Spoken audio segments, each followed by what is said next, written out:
guys, in this video I am going to sharing you the green chutney recipe that is perfect for your meals, for sandwiches, for dosas and even with salads. So let's get to the recipe.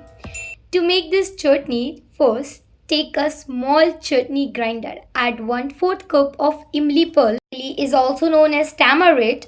Soak the imli, then squeeze the pulp from it and you have the imli pulp. Then add green chilies as per your taste. I am adding 3 green chilies.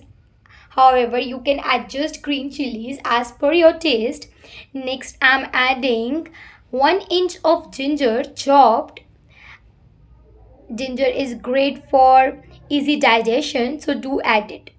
Add 1 cup of coriander leaves. I'm also adding the stalks of this coriander. This stalks made the chutney more healthy, so do add it. Okay, add all the coriander to this jar. Now it's time to add some spices. First, I'm adding rock salt as per your taste. Make sure that you don't add too much salt. Add 1 teaspoon of cumin seeds, also known as jeera. Add quarter teaspoon of black salt, also known as kala namak, and blend all it into a smooth consistency of a chutney. And you have it. Lastly, add a squeeze of lemon to make it taste to the next level. You can store this chutney in refrigerator up to 2 weeks. This chutney will stay fresh and healthy. Do try out this chutney and let me know in the comments that how it turns out.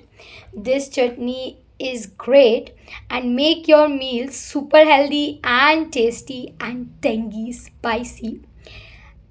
Do try out this recipe, and if you loved what I shared, you can like this video and make sure that you can also share this channel to your family and friends. Do subscribe to my channel. My name is Sharon. Thanks for watching.